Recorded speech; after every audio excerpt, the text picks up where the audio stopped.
Hey there, folks. Welcome to the Oddity Podcast. My name is Alex Weir. I run a website called The Fractal Journal, which you can find at https://fractaljournal.com, where I discuss the world and all its various permutations, through both fiction and nonfiction. So, howdy do. Right now I'm burning the midnight oil, or rather, it's quite a bit past midnight, somewhere around 3 a.m., and I've been scrolling through uns.com, which is run by Ron Unz, who is, I suppose, an ex-politician, physicist. It's an alternative media selection, is on the banner. Of course, I have to say the requisite, I don't agree with everything on the site, because it's impossible to, since it's such a hodgepodge of views.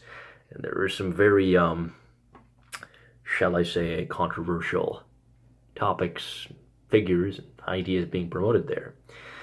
But the reason I'm mentioning it now is because, for one, I'm overdue for doing a podcast or content of any nature on my website, which I feel responsible for maintaining, as it's just good to stick to your guns on certain projects.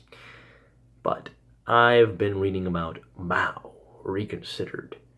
And, oh goodness, yes, it is not the details that I wish to get into, and I will just say this. Here is my worldview, my Weltanschauung. It is this.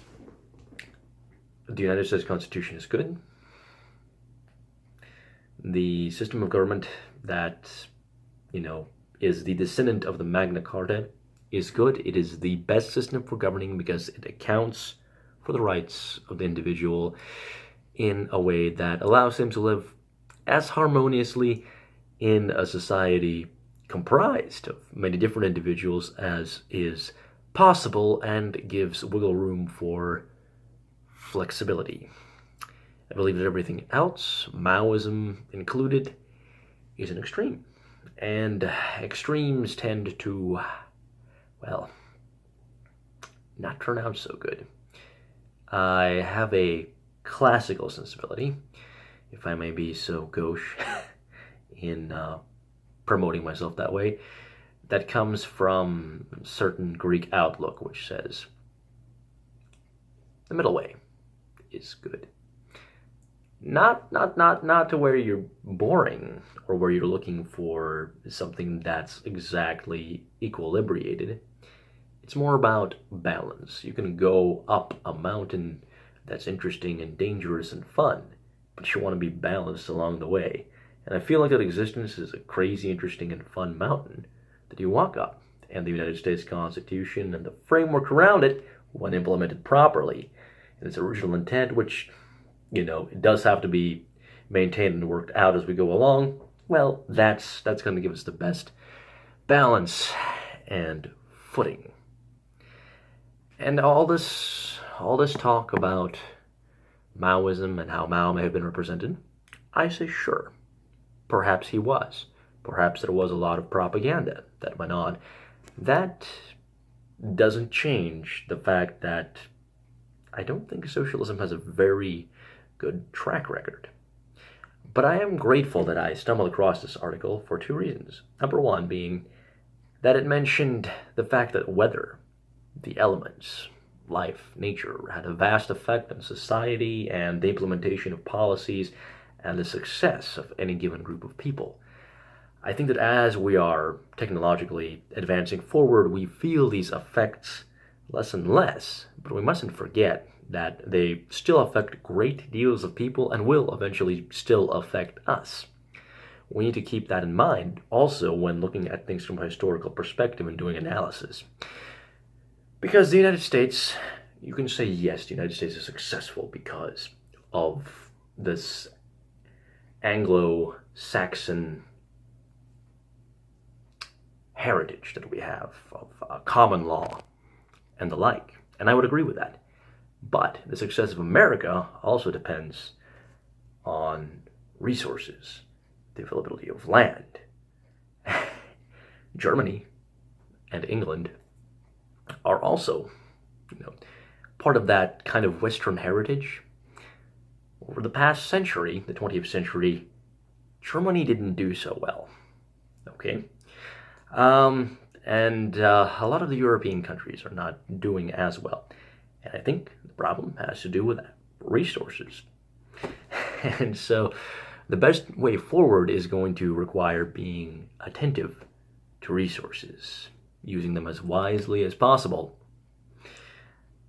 And at the same time, maintaining the most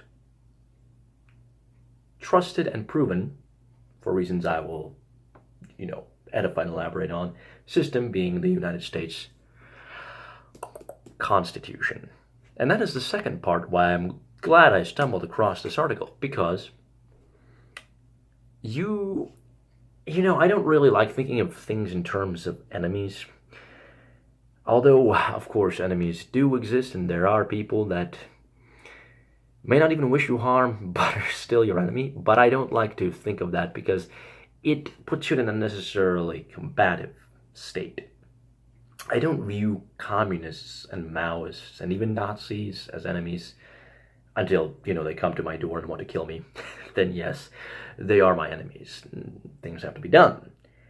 But in terms of especially politics and ideology and implementation, I look at them as rival ideologies and try to assess their strengths and weaknesses. Some weaknesses, like, killing people is bad, just because a person is genetically unfit, but whatever criteria you choose, not a good thing to do. Well, let's not do that.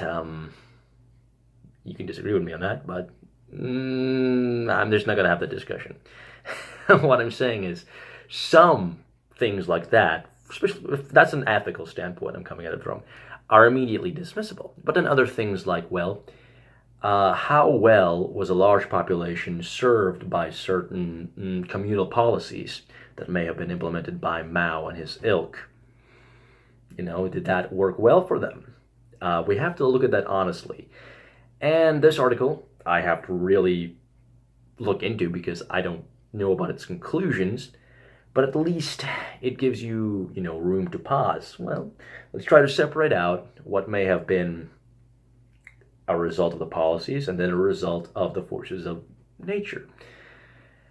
I still think, just based on precedent and perhaps my prejudice, that after more careful analysis, especially by people more learned than me, it's going to come out that, still not a good thing, Maoism.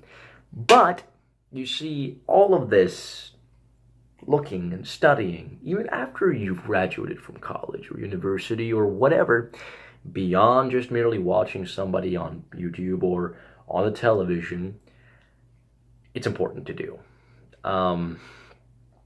So, thanks for taking the moment to at least listen to me give these very basic thoughts on the matter, and look into it yourself. Study it, and study the pros and cons of these various systems, and do so very carefully, and with the awareness that we are all affected by this world we live in, by which I mean the physical phenomenon, which is why